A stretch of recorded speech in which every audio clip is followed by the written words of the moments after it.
I'm Jennifer Barrera, and today's February 14th, and I'll be doing the biochemical testing for microbial identification with the carbohydrate fermentation testing. And I'm going to guide you through this process of the lab and also show you my lab supplies that I have. Active cultures I have. And also I have my bleach set aside. I have my lighter. This is the phenol red tubes that came in the supply. And this is the carb fermentation testing. All right, once the phenol reds are room temperature about 30 minutes to an hour, you're going to label them. So the first one is going to be S. I put an E earlier, but it's actually SC. I'm abbreviating. This will be glucose. So that is number one, the SC. And then the next one I labeled already, which is number one, SE glucose. The next step is to light the candle. This might answer your question. The candle flame And then I'm going to grab number one, the SE glucose.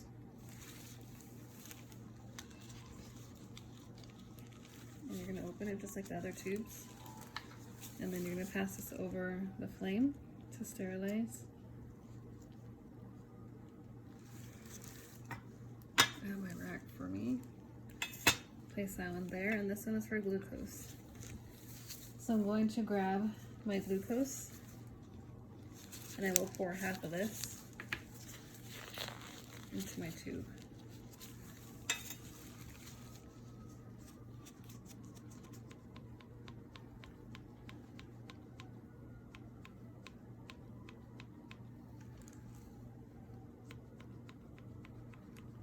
Once I poured half in my tube, I'm going to pass this over with a flame to sterilize it. I'm going to cap it.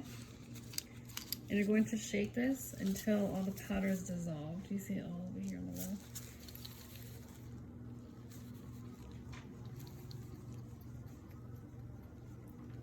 And then I'm going to repeat the same steps for the remainder of vials. Next step was to remove the drum. So these are test tubes, the smaller ones. So I removed these from the alcohol. I allowed them to dry, and I also dried them myself. So they're ready to place inside the phenol reds. So you place this inside. Before you cap it, you gotta do it properly. Sterilize it. And then there's all this air in it, so you have to tilt to the side and allow the liquid to fill inside.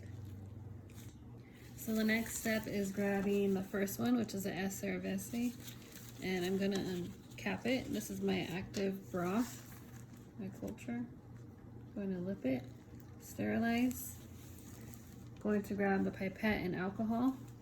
I need to remove the rest of the alcohol and shake dry.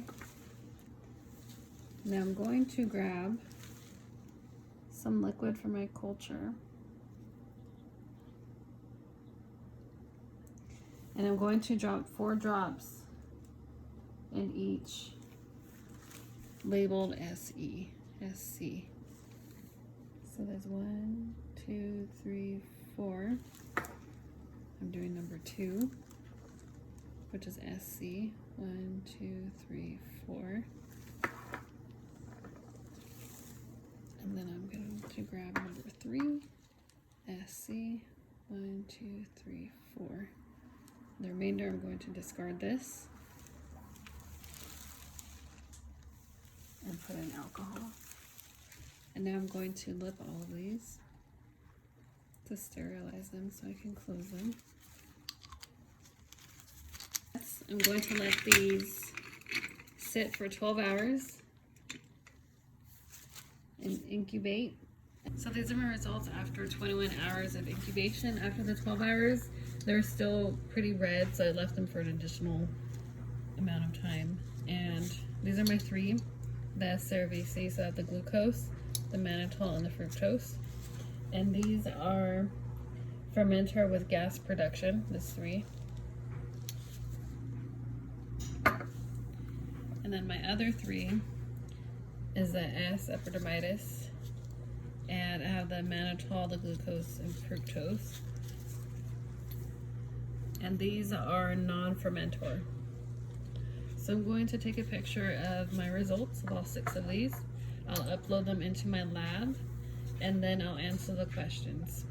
And that's the end of my lab.